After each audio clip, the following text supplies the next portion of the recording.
Olá, boa tarde a todos. Boa tarde. Olá, boa tarde. Gente, sejam bem-vindas, bem-vindos e bem-vindes à primeira Bienal do Livro Virtual de São Paulo. Hoje nós estamos comemorando o centenário das obras de Agatha Christie e nós temos a presença de Bel Rodrigues, Tito Prats e Rafael Montes, que já está chegando. O meu nome é Madame Agatha Killer e eu vou conduzir esse bate-papo aqui com vocês.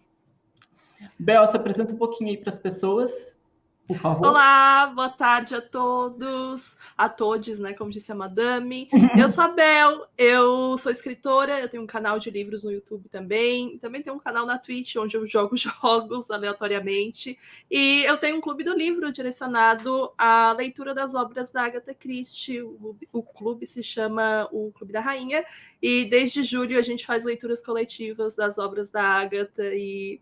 Enfim, está sendo muito incrível, eu estou muito honrada de estar aqui com pessoas que também conhecem tanto do acervo dela e estou muito ansiosa para o bate-papo.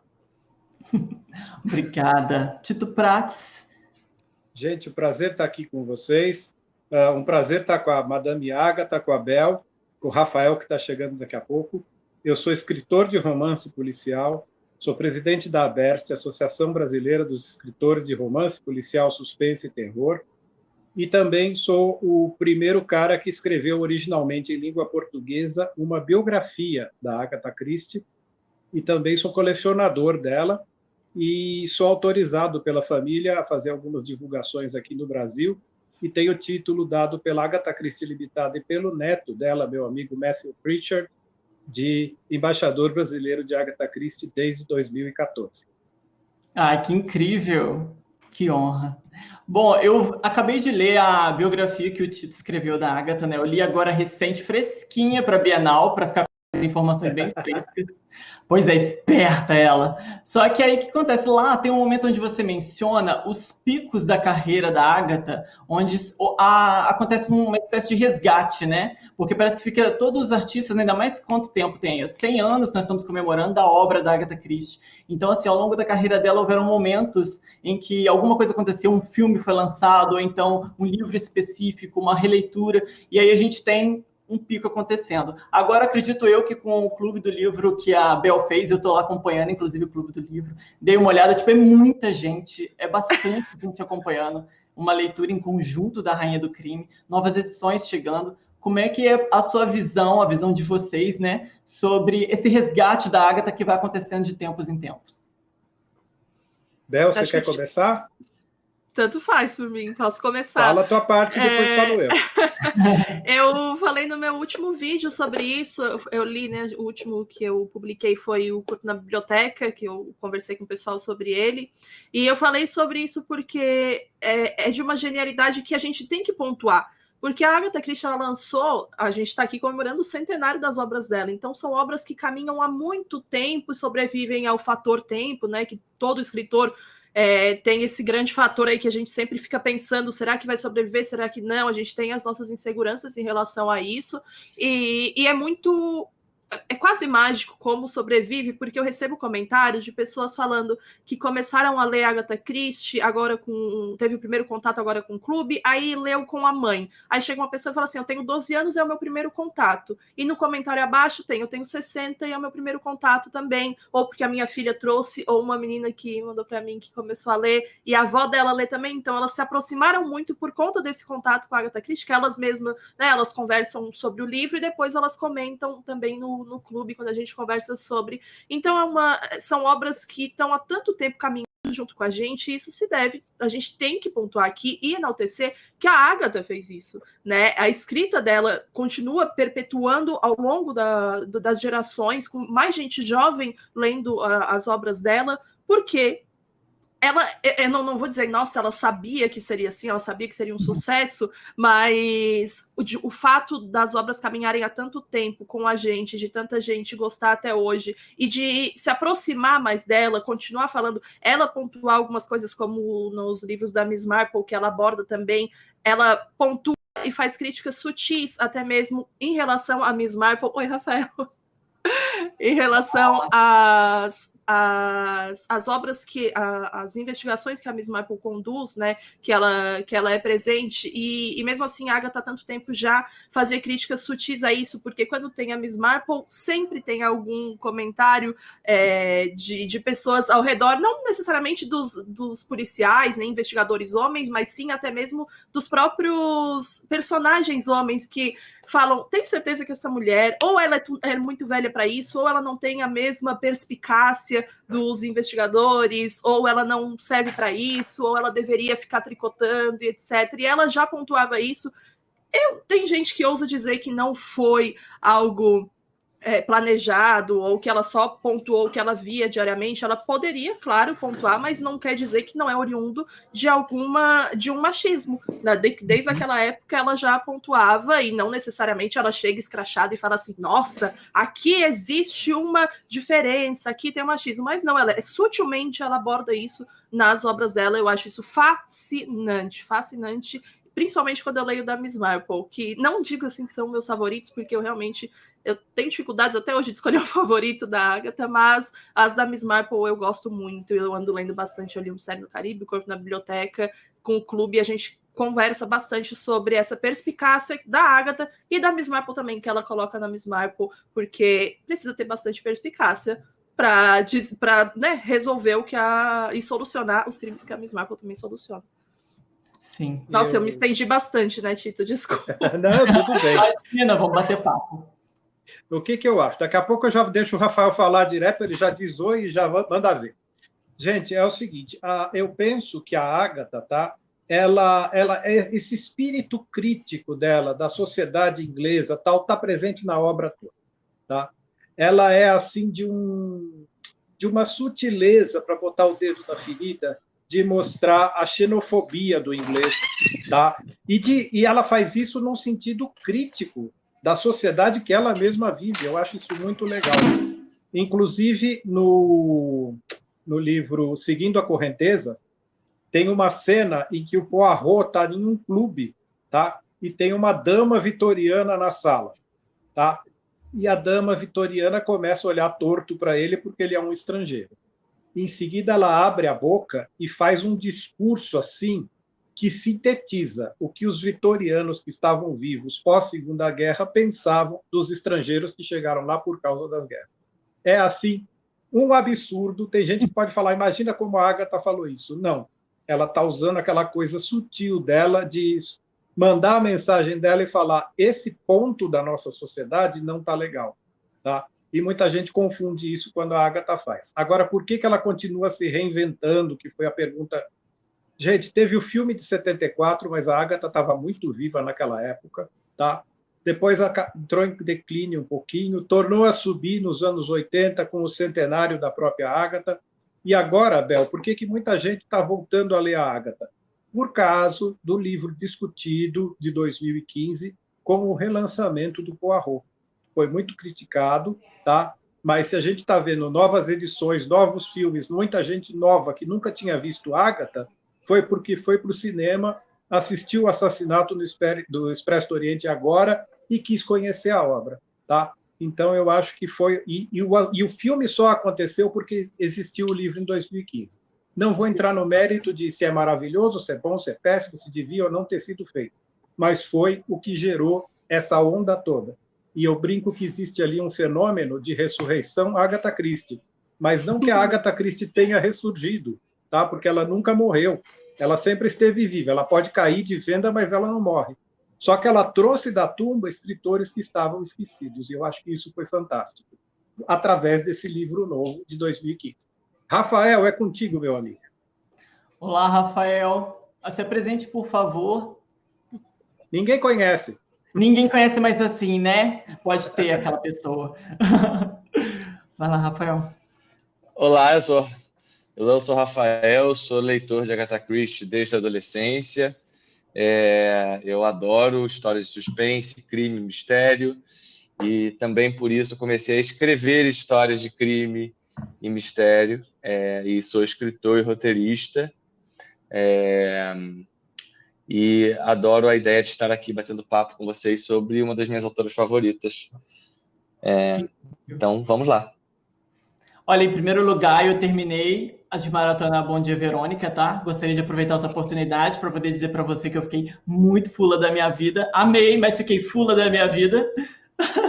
Sem spoilers, mas enfim, né? A pergunta que a gente teve aqui agora é o que você acha desse resgate que acontece de Agatha Christie de tempos em tempos, sabe? É o que a gente tem falado aqui nesse momento. Porque a Agatha Christie se mantém aí, nós estamos comemorando agora o centenário dela, então o centenário de sua obra, e ela está assim, cada vez mais viva, né, nas prateleiras. Então, o que você acha desses resgates, desses filmes novos, essas novas edições? Como que você encara isso como fã?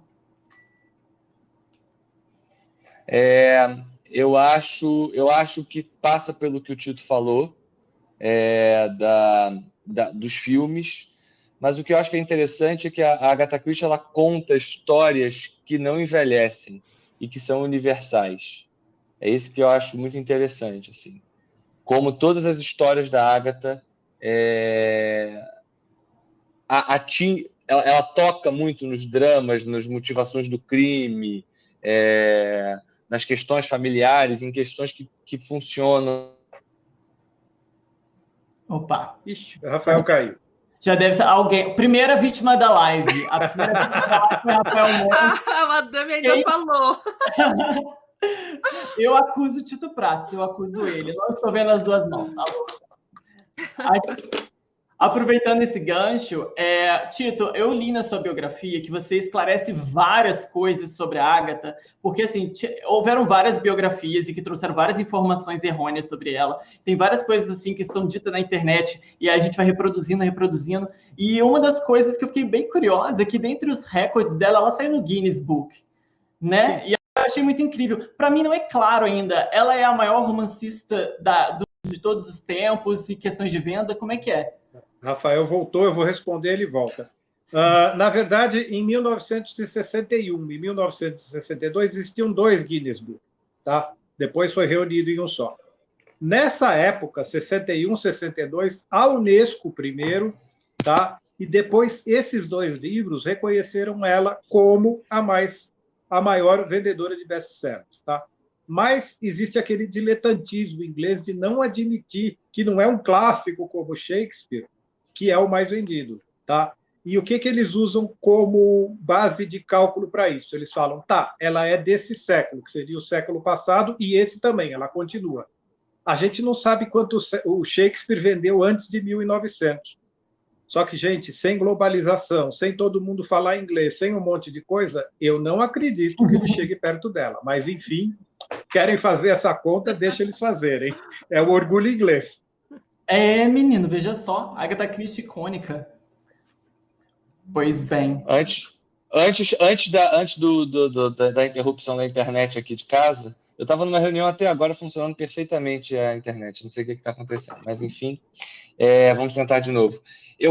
O que eu acho muito legal, e assim me inspira até como escritor na Agatha Christie, é justamente essa universalidade das histórias dela, dos dramas dela, as razões dos crimes, as questões familiares, como o Tito falou também, eu peguei essa parte da resposta dele, ele falando, ela trabalha muito com os arquétipos, né? Você tem o estrangeiro, o lord inglês, a dama misteriosa, a velha senhora da alta sociedade que se acha melhor do que os empregados. Então, ela tem os arquétipos, e esses arquétipos, claro, funcionavam naquela lógica da sociedade inglesa, mas, ao mesmo tempo, eles são muito atualizáveis para os dias de hoje, né? Ou seja, você sabe quem é a velha senhora que se acha melhor do que os outros hoje no Rio de Janeiro. Você sabe quem é o estrangeiro maltratado hoje na nossa lógica globalizada. Ou seja, as figuras arquetípicas dela, justamente até por serem arquetípicas, ou seja, não terem absolutamente tantas camadas, que é uma crítica frequente feita a Agatha Christie, elas também, por isso, são mais universais e por isso duram mais. E permitem, eu acho, essa sensação que eu acho que todos nós aqui tivemos quando lemos pela primeira vez. Eu lembro quando eu li, sei lá, com 13 anos, Bem, quando eu li com 13 anos a Agatha Christie, ela já estava morta, e eu li, eu falei, gente, isso bate fundo em mim, sabe? Essas histórias, parece que tinha sido escrito na semana anterior. Então, por ela tratar desses sentimentos muito viscerais, eu acho, é que se explica ela voltar de tempos em tempos. Na verdade, voltar de tempos em tempos pelas adaptações e tal, mas acho que ela sempre continua aí, né? Sim.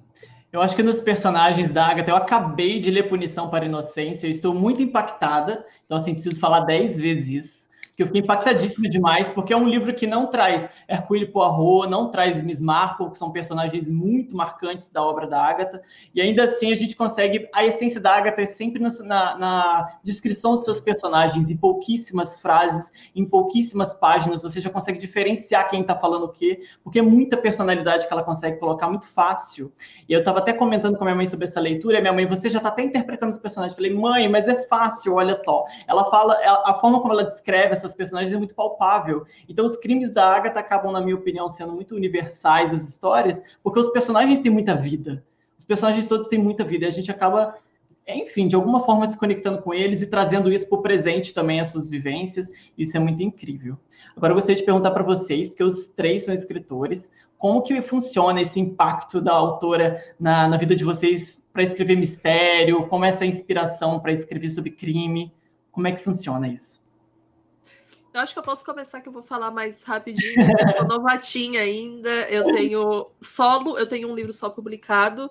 Tem mistério, eu comecei a escrever tem 2 anos, mais ou menos, uma história, mas justamente por ler tanto Agatha Christie, ler tanto Stephen King, Rafael Montes até, eu acabo me cobrando num nível assustador, assim. Então, tipo, eu fui atrás de melhorar o que eu não gostava no meu livro solo já, o que já não tinha gostado, ou que eu li 2 anos depois e passei a não gostar.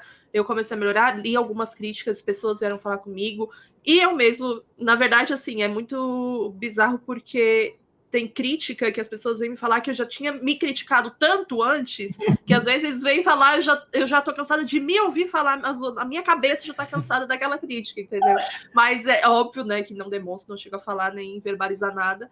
Então, a Agatha influencia, assim, diretamente, não tem nenhuma, não tem que tirar nem botar em relação a isso, porque como tu falou em Punição para a Inocência, e como o Rafael também pontuou, muita gente fala que, porque os personagens dela são muito rasos, ou ela não se aprofunda nos personagens. Eu vejo muito essa crítica, até no clube muita gente fala, só que é engraçado, porque falam dessa superficialidade dos personagens, mas quando a gente está lendo, por exemplo, Punição para a Inocência, que é um livro com muitos personagens, com muito futrico de família, com muito surto, a gente sabe... Tem um diálogo, por exemplo, se a gente não lê quem foi que disse, a gente já sabe quem falou. E para mim isso é um personagem que, de certa forma, não precisa estar super aprofundado, mas ele foi bem construído. Porque um personagem bem construído não precisa ser aquele que você sabe toda a árvore genealógica dele. Ele precisa ser um personagem impactante o suficiente para a história, para você saber quando que ele vai entrar, em que momento ele vai estar ali. A Agatha Christie, ela nos proporciona isso, principalmente quando ela vai jogando até migalhas, né? Que é clássico dela, jogar migalhas ao longo das investigações, que a gente pensa,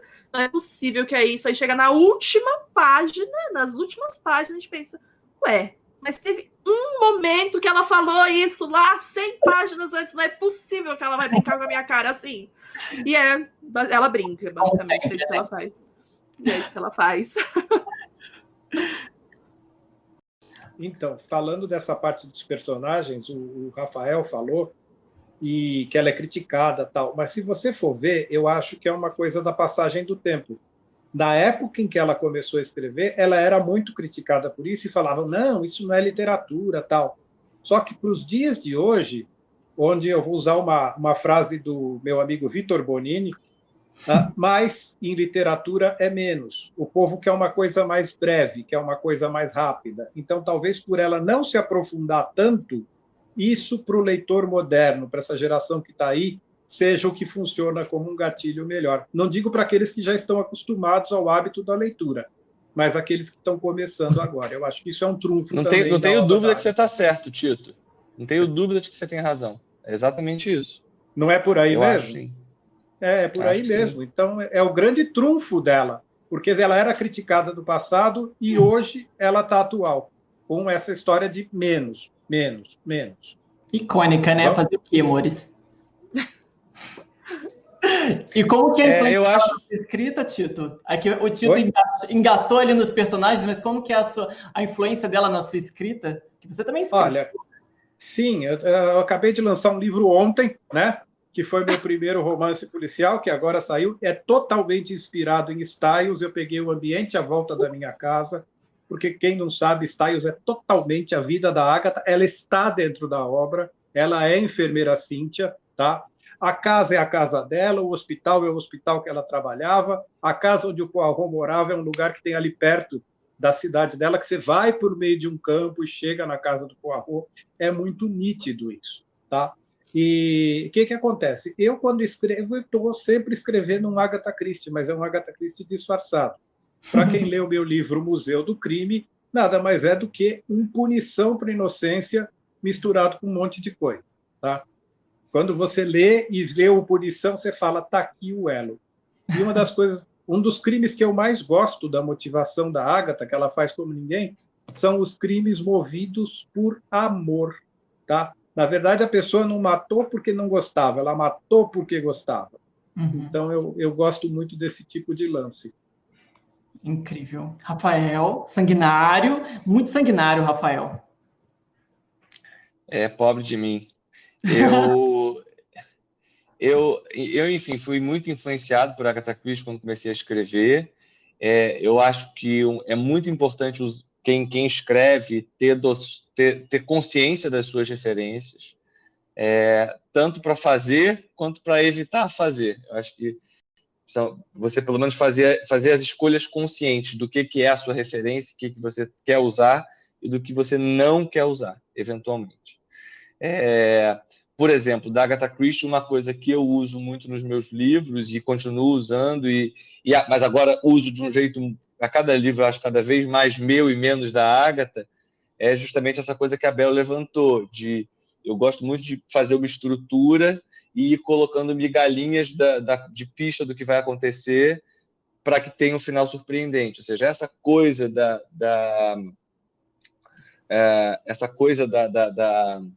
Nossa, ele faz isso em Uma Mulher no Escuro, gente. Sério.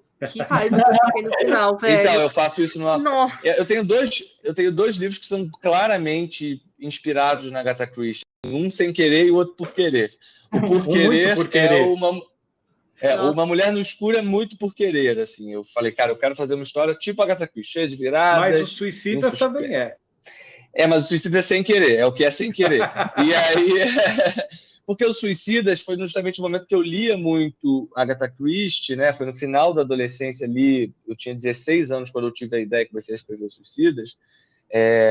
Então era muito, era um Rafael em formação, né? Um Rafael como pessoa, era um Rafael escritor como informação. Então as influências eram ainda muito fortes e Agatha Christie sem dúvida. E tem uma história curiosa que é o seguinte: na época da Agatha Christie, o Tito vai saber falar com certeza melhor do que eu sobre esse assunto, com datas e etc., havia o Detection Club, que era um clube de escritores policiais. E um dos autores escreveu 20 regras para se escrever romance policial.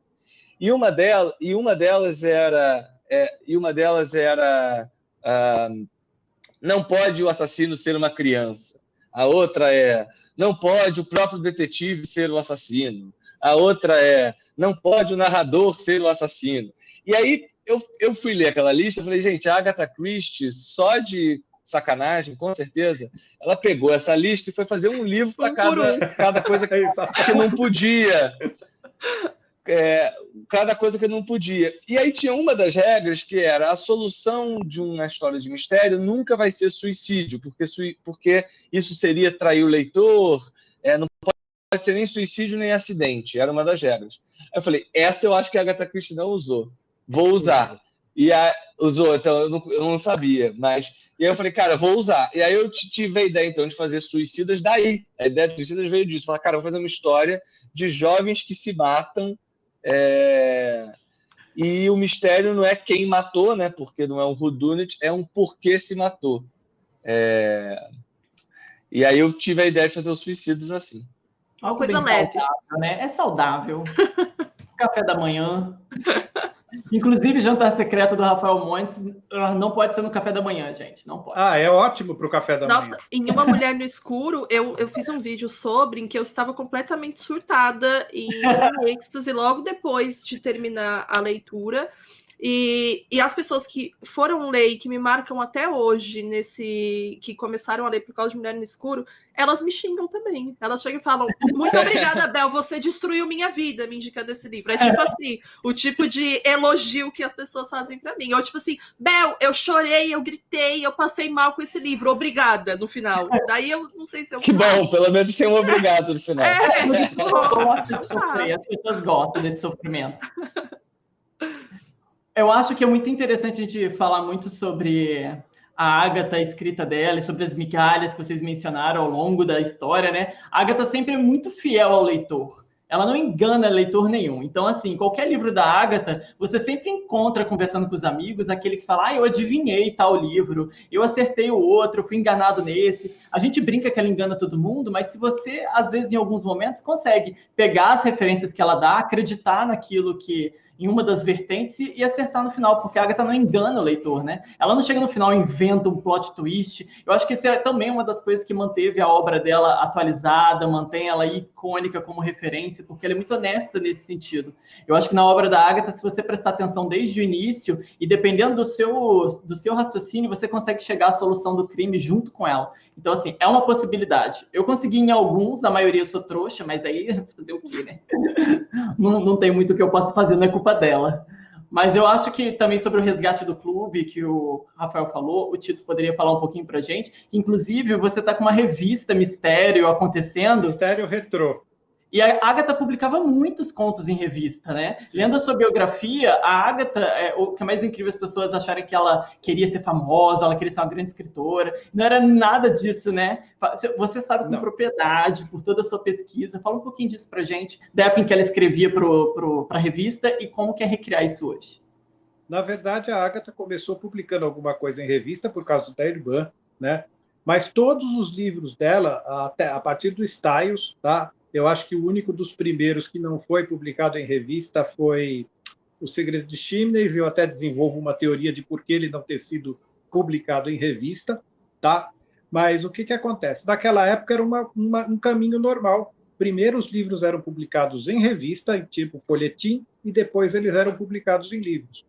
Aqui nessa sala onde eu estou, eu tenho diversas revistas americanas onde esses livros foram publicados antes mesmo das edições inglesas e americanas. Tá?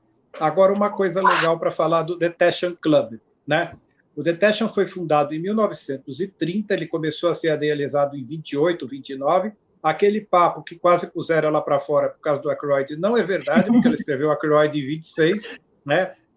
Rafael, vou dar aí um adendo. O Detection tinha 10 regras. As 20 era do S.S. Van Dyne, lembra dele? O escritor americano. Uhum. Ele que escreveu as 20. E, realmente, se você pegar as regras do Van Dyne, tem umas coisas meio fora de realidade, que nem não pode ter chinês na história. Mas isso era por causa não era o Fu Manchu, era o Fu Manchu que estava na época, agora me fugiu. Enfim, não pode ter aquela coisa da cinza do charuto. Exatamente. Assim. Exatamente. E aí eu vou te falar uma coisa. Depois, fora do ar, eu te conto qual é o livro, tá? Porque senão eu vou dar spoiler aqui para todo mundo, onde a solução era suicídio. Você não está lembrado, mas você leu, tenho certeza. Eu acho que é um conto maiorzão. É um conto maiorzão. Não chega a ser um livro. Então, gente, mas é isso. E aí foi o Detection Club, ele começou em 1930, ele existe até hoje. Eu não sei se o Martin Edwards ainda é o presidente, eu estava lá quando ele tomou posse, é um amigo meu. O que acontece? O Detection é uma tradição. Durante muitos anos ficou o fundador, depois entrou a Dorothy Sayers, em 56, quando a Dorothy falou, vou parar de escrever policial, a Agatha assumiu a presidência com a condição de nunca escrever, nunca fazer discursos. E aí ela ficou até o fim da vida, onde ela passou. Depois aí virou uma coisa meio cíclica. Já veio a Christiana Brand, agora está o Martin Edwards, de tempo em tempo eles vão virando, mas ela ficou lá na cadeira durante 20 anos, ela quase bateu Elizabeth II, mas não conseguiu. Mas vem cá, eu quero saber a teoria que tu falou, que tem uma teoria para não ser publicado em revista, um dos primeiros lá. Do O Segredo do Chimneys. tá, Do do Chimneys. Chimneys. Porque Nossa, é o seguinte, fiquei- gente, para mim, Chimneys ela escreveu correndo para entregar como último livro da editora velha, tá? Porque Roger Ackroyd já estava escrito, já estava pronto, já estava esboçado em 1924, quando ela foi contratada no dia 1º de janeiro de 1924. Ela já tinha o esboço de Ackroyd, tá? E ela guardou para a editora nova e escreveu qualquer coisa para se livrar do contrato da editora antiga. Tanto é Quem que... nunca, né? Pois é. Ó, spoiler da obra do Rafael Montes aí. O que acontece? Ela publica o Chimneys em junho de 1925 e em julho de 1926 o Ackroyd já sai em folhetim, tá? Ou seja, está bem claro que os dois já estavam escritos ao mesmo tempo. E eu tenho essa teoria, que o Chimneys não saiu porque ela fez correndo para se livrar do contrato. Ai, que incrível. Gente, se vocês não leram ainda a biografia que o Tito escreveu, tudo isso está lá. Porque não sei essa parte específica, que eu não me lembro dessa parte. Mas o que acontece na biografia, Tito pega... aquele capítulo grandão que eu falo do Ackroyd, das minhas teorias do Ackroyd. Então tá ali sim, eu que sou lesada. Aquelas. Mas, enfim, na biografia do Tito, você vai ter inúmeras informações do que estava acontecendo na vida da Agatha, no momento em que ela escrevia aquelas histórias, nos lançamentos. Eu quero incluir tudo isso nas minhas próximas resenhas, que agora eu tô assim, quando eu resenhar a Punição para a Inocência, eu já vou lá falar assim, olha o que estava acontecendo na vida dela durante o livro, vou fazer toda, vai ficar lá nos créditos embaixo. A louca. Agora eu vou ler para vocês perguntas do pessoal, porque o pessoal está assistindo aí. Sim. Pessoal, muito obrigado, vocês estão comentando bastante coisa. Recebi algumas aqui e eu vou falar algumas para vocês, para a gente ir movimentando e interagindo com o público. Teve uma pergunta que é o primeiro livro da Agatha de cada um de vocês. O que vocês leram primeiro da Agatha Christie? Como eu vou passar a bola para vocês, eu vou responder. O meu foi Assassinato no Expresso do Oriente. Meu queixo foi no chão. Falei, agora eu sou o quê? Nada para essa mulher. Vocês. Cara, o meu foi A Mansão Hollow. Eu li na mesma semana a Mansão Hollow e outro dela, mas o primeiro mesmo foi A Mansão Hollow. É numa edição antigaça, que era da minha avó, passou para minha mãe e agora tá comigo na minha estante.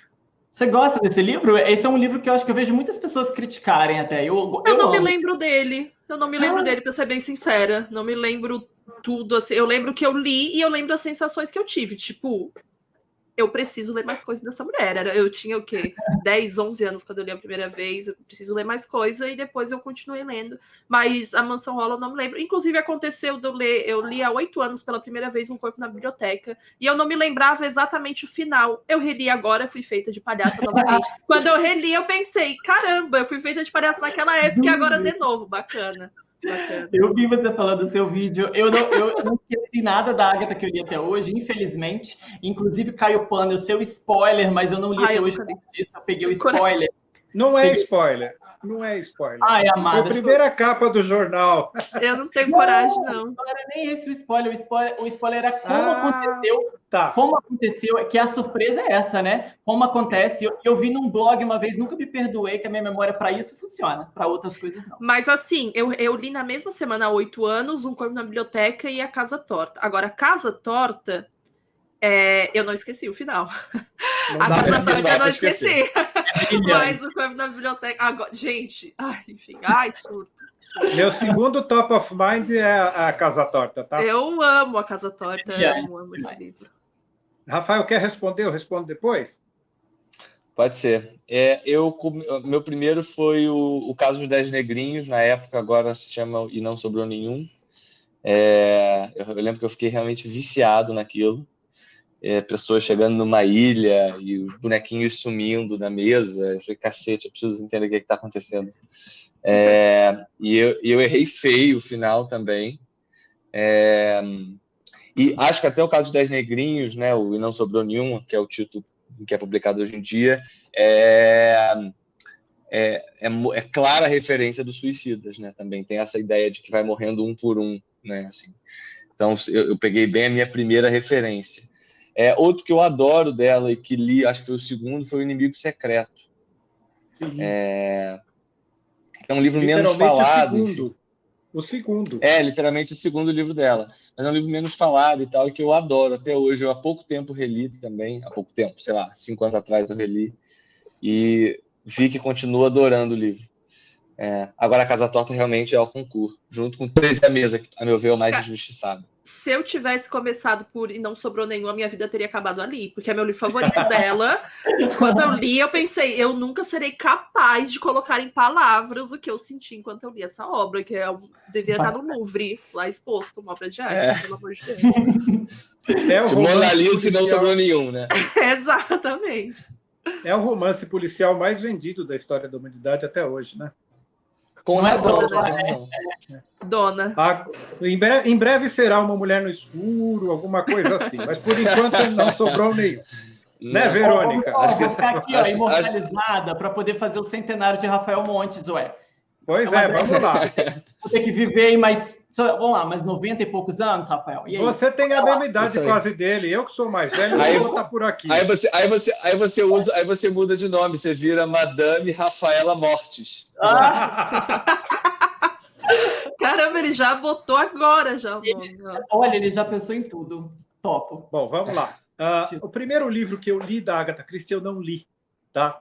Eu tinha 9 anos de idade, eu conto sempre essa história. Eu tinha uma tia que ficou viúva, ela tinha insônia à noite, ela resolveu pintar o apartamento dela, existia um negócio chamado tinta a óleo, ela descobriu que ela era alérgica a tinta a óleo, empipocou, teve que se mudar para a minha casa, e aí durante a noite ela lia os livros da Agatha, e no dia seguinte ela me contava. E o primeiro que ela me contou foi Um Destino Ignorado, e eu me apaixonei pela coisa. Tá? Agora, uma curiosidade para você, Bel.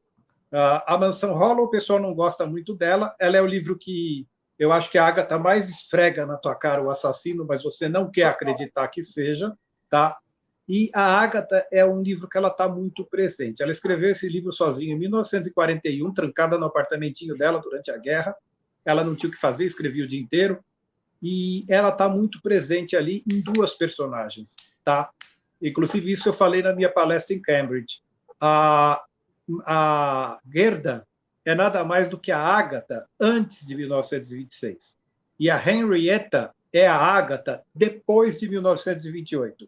Ela usa as 2 fases dela e joga tudo aquilo de carga no personagem, e as 2 são 2 personagens maravilhosas e totalmente opostas. É ela, até o problema da separação, e ela depois que ela se reinventou. Eu acho isso incrível.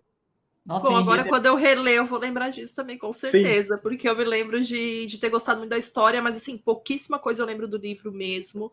Agora, eu vou lembrar com certeza dessa informação quando eu reler. A Sophie Hanna saiu da palestra e foi reler o livro, depois veio me contar. Eu reli por causa do que você falou, e é isso mesmo. Então provavelmente vai receber uma mensagem minha daqui uns meses assim também. Não precisa ser daqui a meses, eu quero falar com você todo dia, Bel, por favor. Ai, que fofo.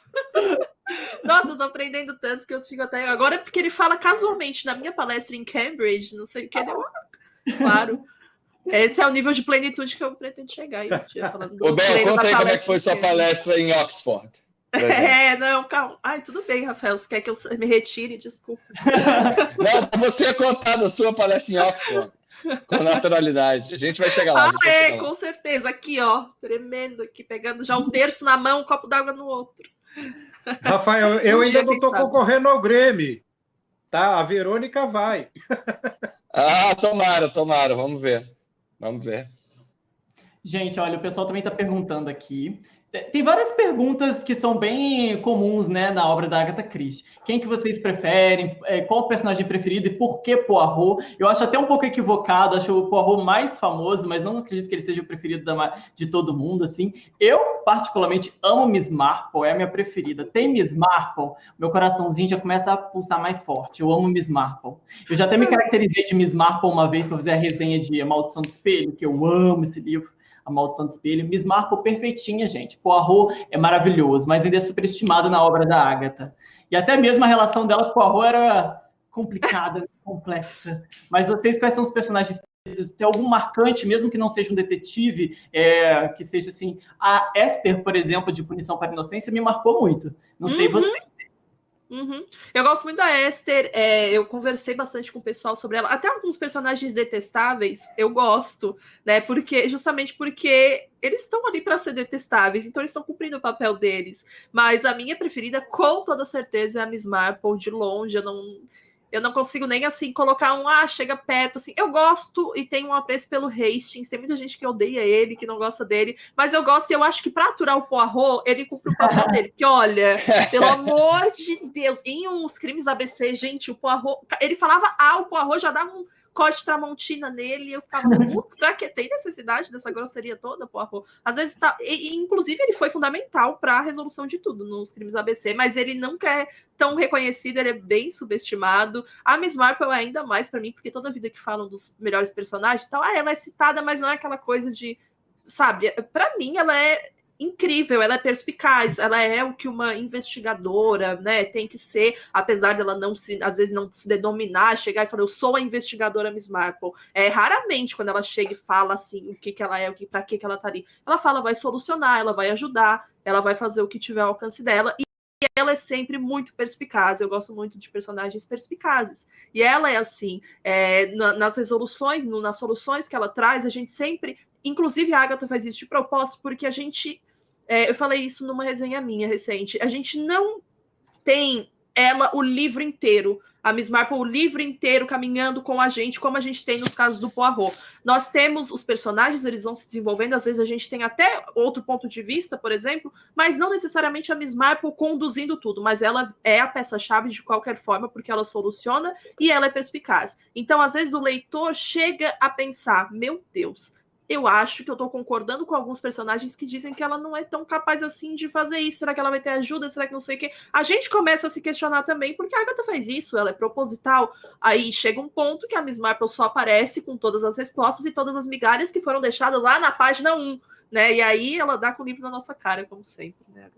Mas é a Miss Marple, em suma. Eu sou, acho que vocês já viram eu torcendo aqui, vibrando.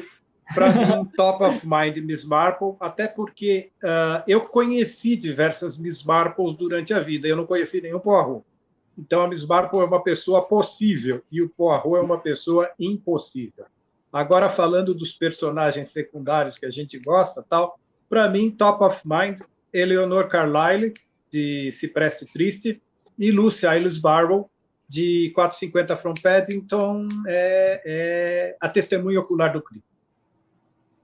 Esse eu ainda não li. Tem que ler. Leia. Esse é outro que eu tenho de herança aí da avó também. Eu vou ser do contra, eu adoro Hercule Poirot, mas é porque eu acho que eu comecei lendo Hercule Poirot e então eu adoro, o que eu adoro da Miss Marple é assim, esse lado de como ela tira conclusões a partir de histórias do cotidiano. Ela lembra a história de alguém, da tia, da prima que ela ouviu, e isso ajuda a solucionar. Né? Futriqueira. Então eu adoro.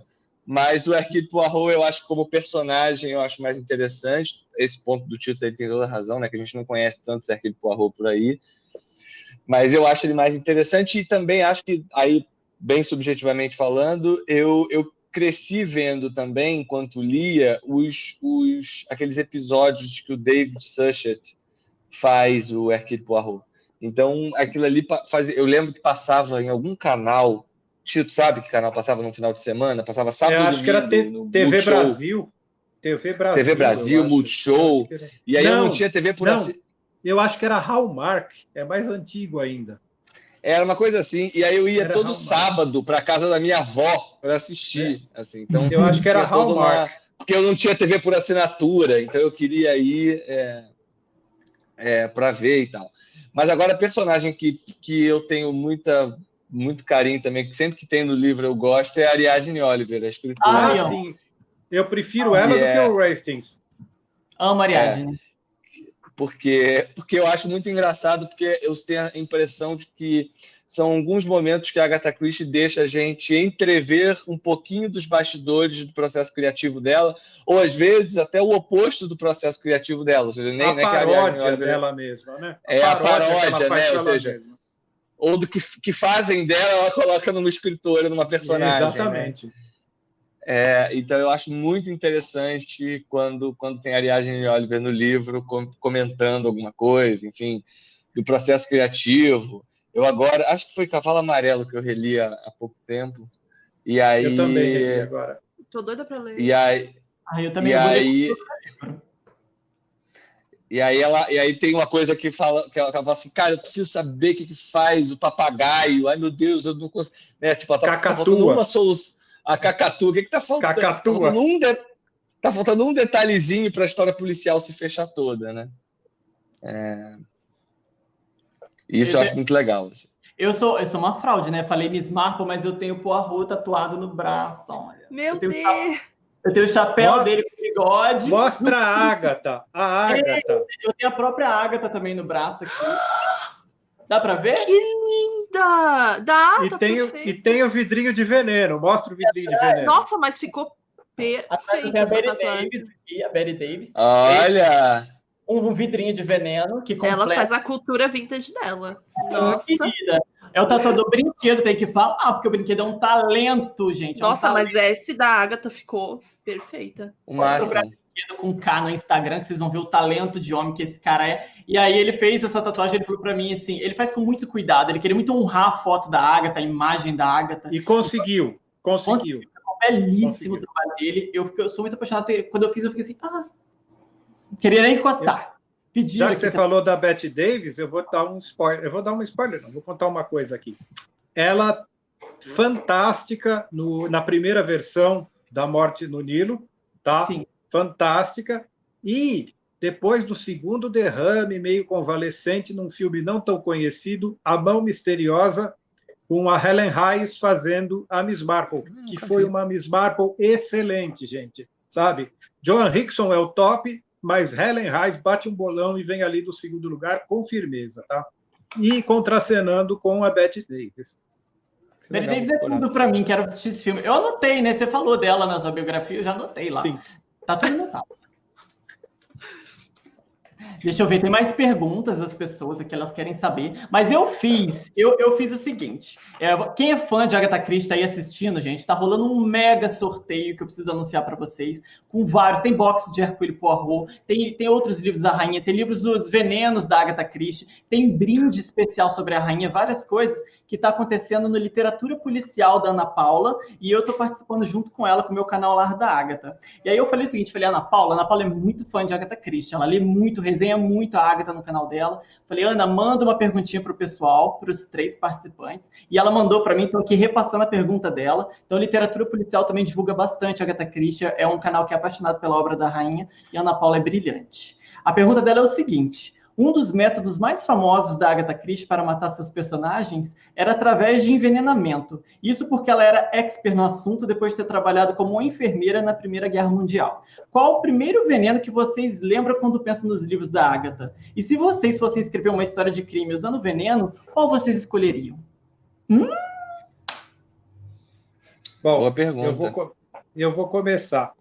Eu adoro o primeiro veneno que ela usa, que é exatamente no Styles, que ela descobre que se você colocar sais de bromo, aquilo acumula no final e a última dose te mata. Eu acho fantástico, tá?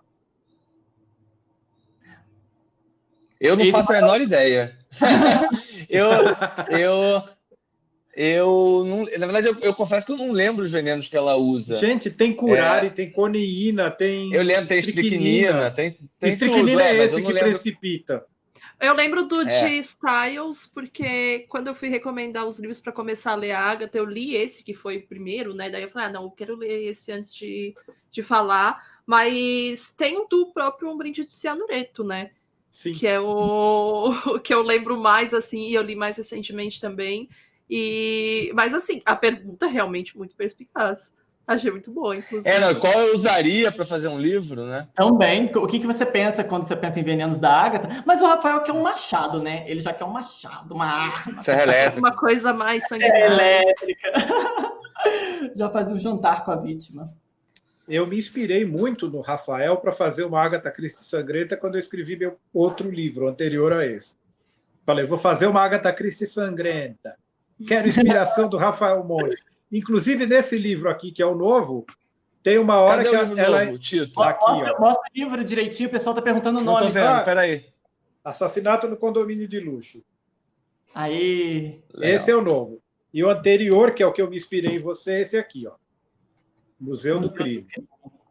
Então, No Assassinato Condomínio de Luxo, a personagem entra numa biblioteca, para na frente de uma estante cheia de livros de Agatha Christie e fica pensando como resolver o caso, e falam lá que ela tem uma coleção de detetives policiais do clássico, Agatha Christie, até o mais moderno, Rafael Montes. Pronto, você foi citado no meu livro, cara. Obrigado. Bom, aproveitando, eu quero saber qual de vocês que vai fazer que a vilã vai ser uma drag queen assassina. Eu tinha. Opa! Deixa eu matar a louca. Gente, deixa eu ver Tá mais comigo. perguntas do público aqui. Ai, calma aí, que meu mouse travou aqui na roça. Nossa, eu lembrei que no Mistério no Caribe, que a gente leu recentemente, também tem veneno. Eu não me lembro qual o nome agora, mas existe também o... Eu estou tentando lembrar. Não, Não. Belladonna. É Belladonna. Belladonna. Não, é Belladonna. É Belladonna. Eu já usei Belladonna num conto. Nossa, eu achei que alívio. que ele chegou do nada, eu já usei Belladonna. Eu sei, calma, no café. Não tem, eu lembrei. Não sai contando por aí, né? Ó, a Hilary Coelho fez a seguinte pergunta: qual o ensinamento que a Agatha pode passar para futuros escritores para se tornarem tão memoráveis e criar um seu estilo próprio de escrita? Eu acho que foi o que a gente falou, né, no início, em relação a criar personagens, como o Rafael falou, adaptáveis, basicamente, porque eles não perderam a essência em si, mas eles foram se adaptando ao longo das gerações, porque a gente, por exemplo, consegue entender quem é aquela madame, como ele falou, né? Hoje em dia, a madame, sei lá, preconceituosa, vitoriana, a gente consegue entender quem encaixar na nossa sociedade hoje em dia, e isso é geracional. Tipo, nas próximas Madame gerações... Bolsominion. Basicamente, basicamente é isso. Então, a gente queria, né, chegar e falar, talvez a gente não identifique esses personagens daqui a anos, mas com o andar da carruagem eu não tenho tanta esperança em relação a isso. Ai. Eu acho que, sei lá, primeira coisa, uma coisa que a Agatha não teve chance de fazer, tá?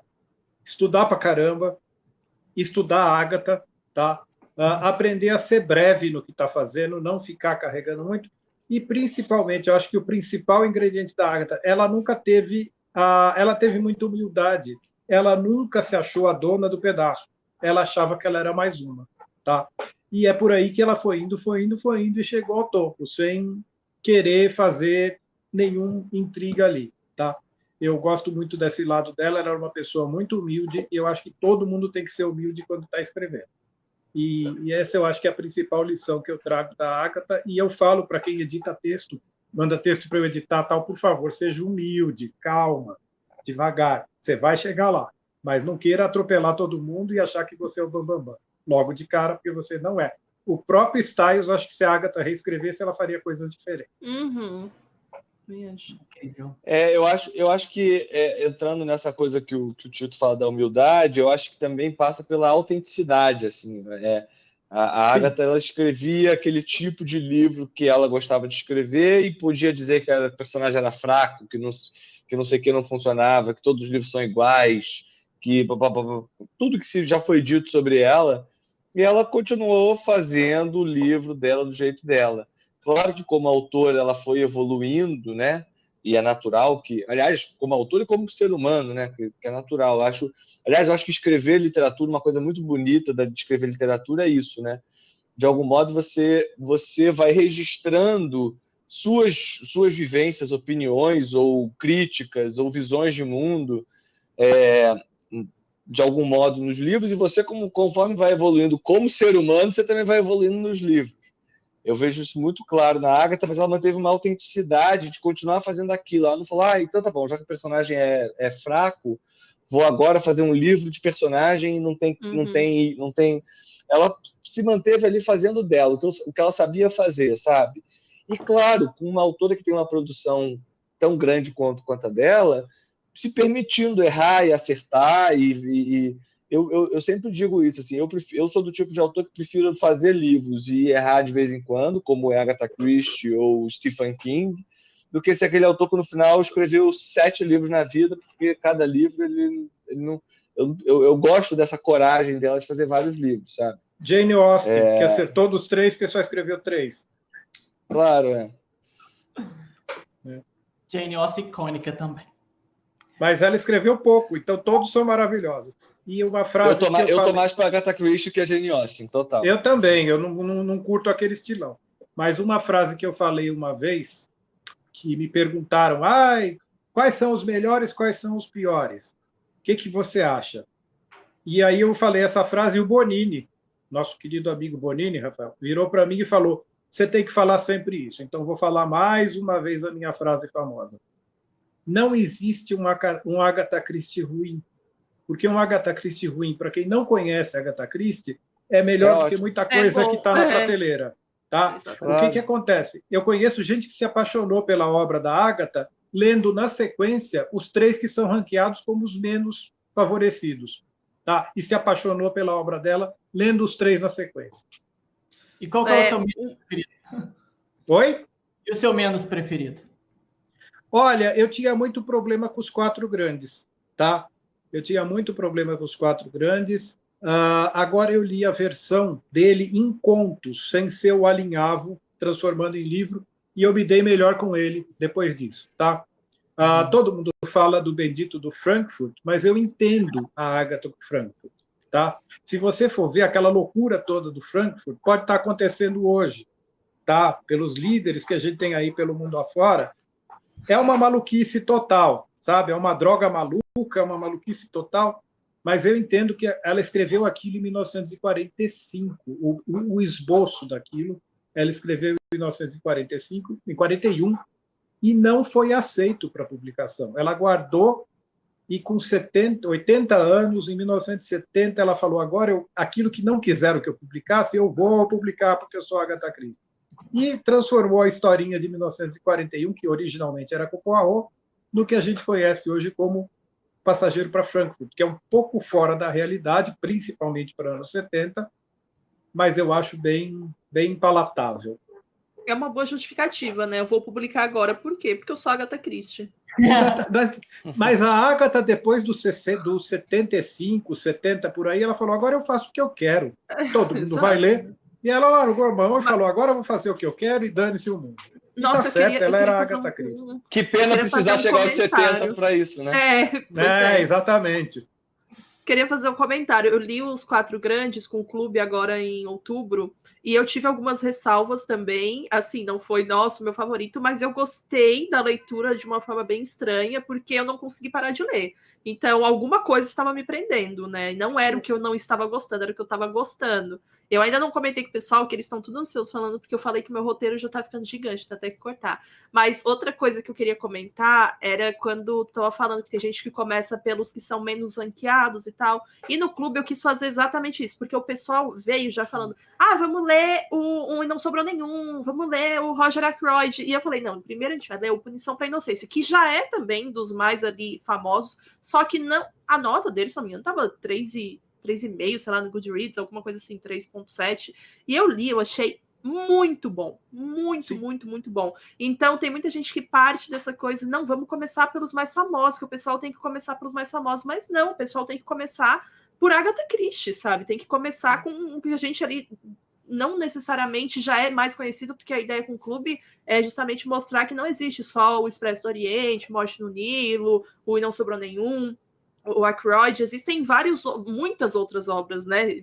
Milhares de outras obras da Agatha Christie que o pessoal pode começar a ler também e que são tão geniais e tão bem estruturadas quanto os livros finais dela, os livros mais famosos também, etc. Porque ela era uma escritora muito completa, sabe? Ela era uma escritora muito coerente com o que ela tinha como proposta, como o Rafael falou, ela era autêntica, ela nunca parou de fazer o que ela achava que ela fazia bem, por mais que criticassem e falassem que ela tem fórmula e que faz tudo certo, etc. Gente, desculpa, porque vai começar a tocar o sino aqui da igreja. Vou até me...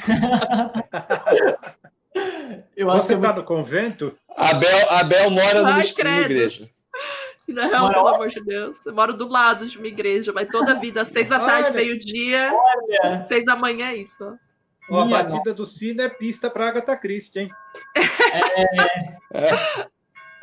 Eu acho muito incrível a gente esse momento, essa live, comemorando o centenário da Agatha e poder, as pessoas que estão assistindo, poder pegar várias informações sobre a autora, como ela criou suas obras, como que ela chegou a esse status, como que nós estamos aqui celebrando a obra dela hoje. Um dos pontos mais marcantes, eu acho que quando o Tito fala da humildade dela ser muito, né, na dela, eu me lembro de pouco, são raríssimos vídeos da Agatha, mas tem um no YouTube de ela sendo abordada, saindo de uma apresentação de A Ratoeira. E as pessoas precisam saber que A Ratoeira é a peça de teatro que está há mais tempo em cartaz na história.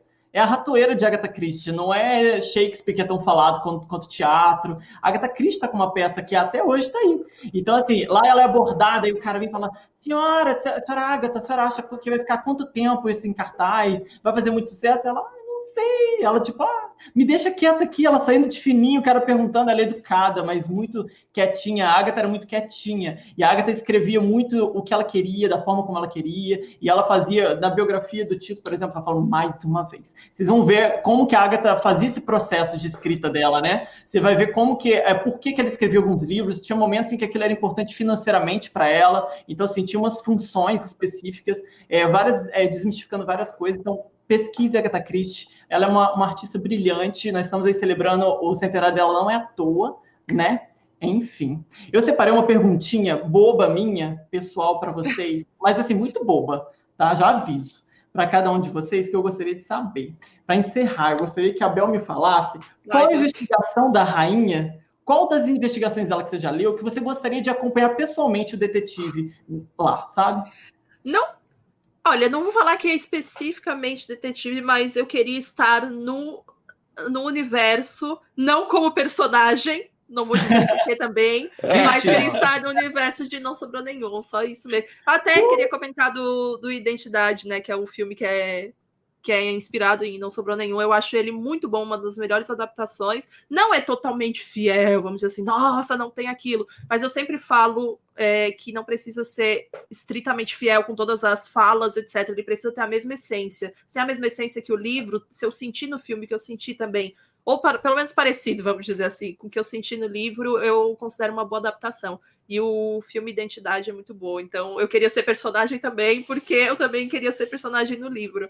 E, nossa, sem comparações, assim, eu até queria também um Mistério no Caribe, porque eu gosto muito, porque tem muito futrico, tem muita Miss Marple o livro inteiro, e tem veneno, tem futrico, tem aquela falaçada, aquelas tretas de família que eu amo ler treta de família, gente, que é um expondo o outro, um com raiva do outro, um falando que o outro é corno, outro que não é, eu amo. Que aí é um futrico, eu me sinto ali, ó, atualizando já, porque a Miss Marple é assim, né, ela fica quietinha lá na dela, pegando o solzinho dela, futricando na dela, porque é assim, ela para quietinha no lugar, aí ela já, mas o ouvido dela não tá nesse lugar, já tá lá, o biônico, ó, lá na praia com não sei quem, o velho rico falando com não sei quem, que a velha rica trai não sei quem, então é por isso que eu queria estar também no Mistério do Caribe, só pra ouvir os futricos, pra ficar dando pitaco pra Miss Marple.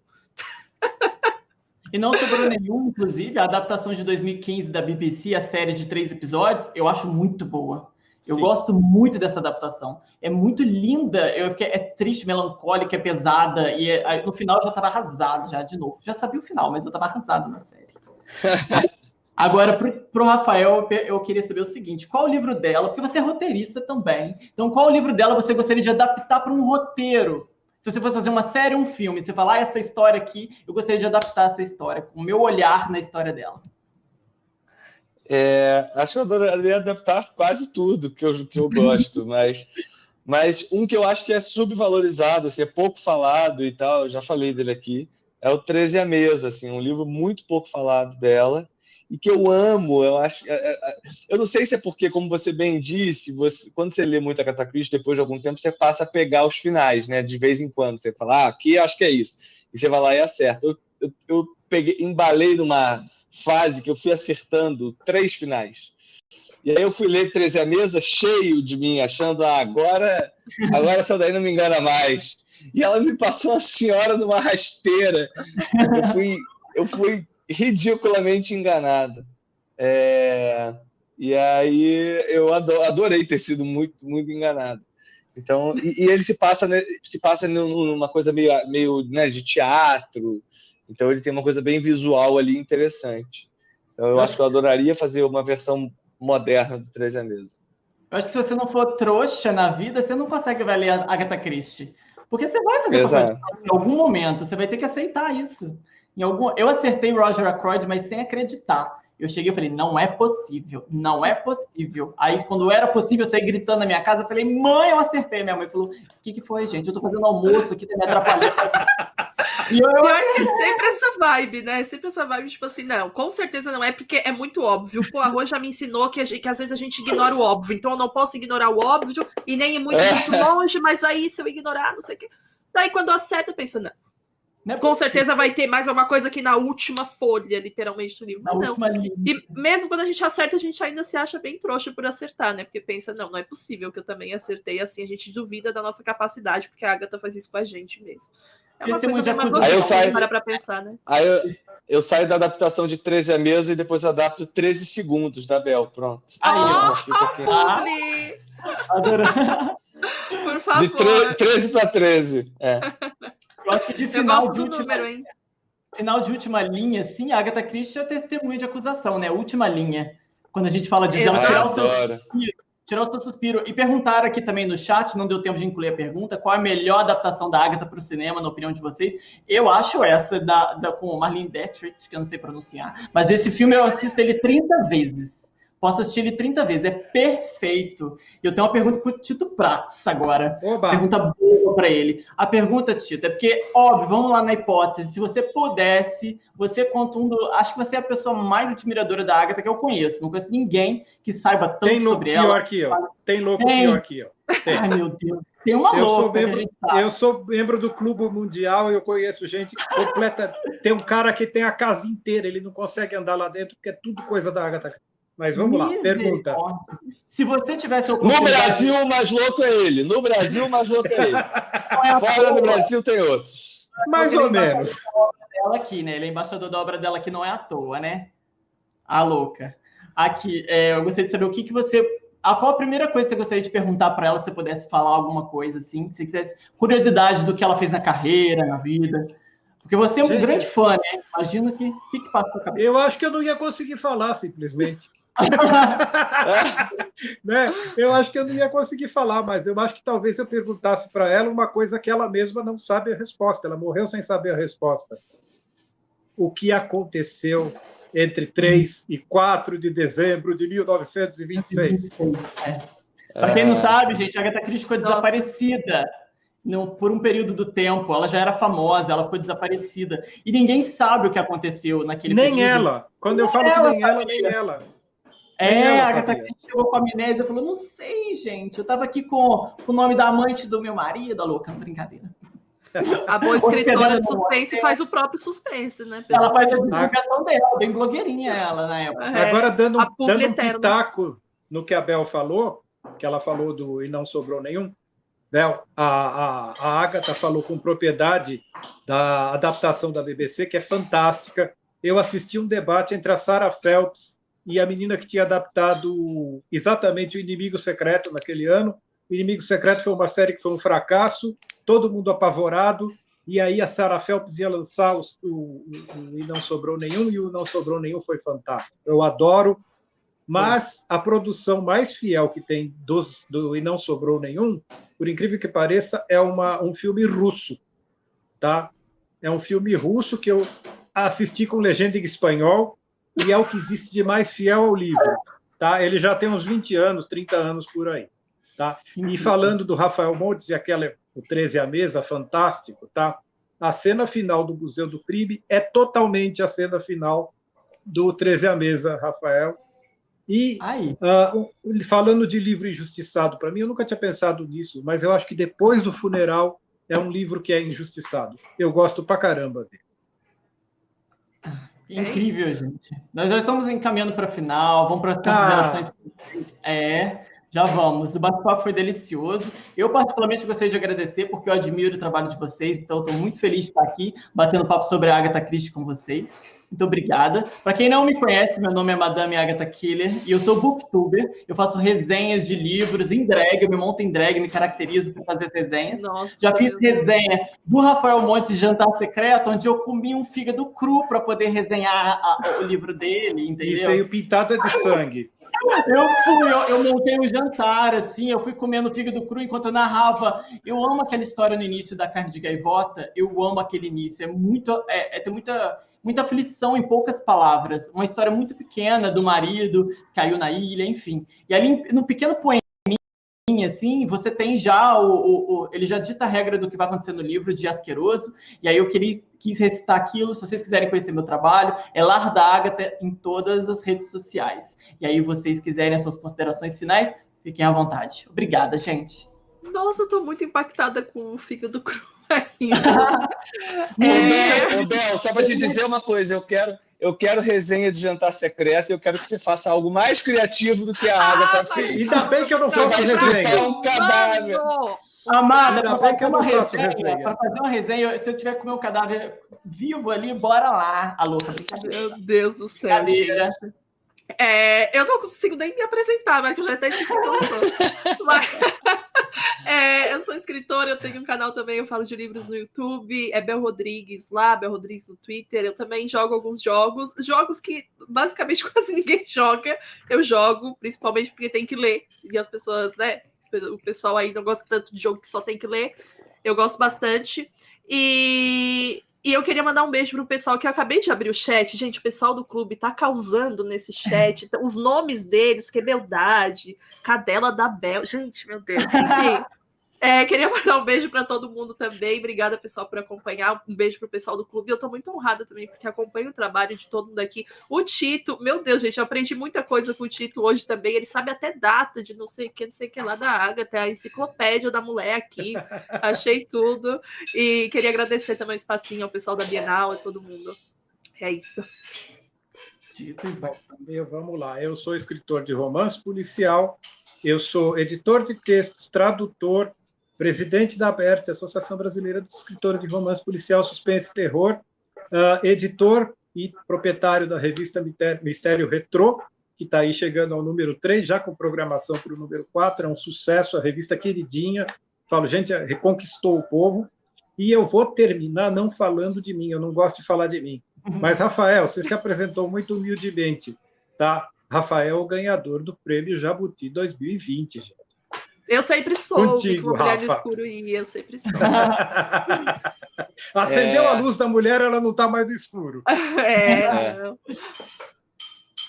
Não, gente, obrigado, também foi ótimo, adorei, você sabe. É muito legal porque eu tô conversando com 3 pessoas com quem eu já tenho uma relação anterior, já tenho uma admiração anterior pelo trabalho. O Tito, a gente conhece já há muito tempo, né, Tito? Eu acho que eu estava ainda nos meus primeiros passos. É melhor não falar disso, né? É melhor não falar disso. Né?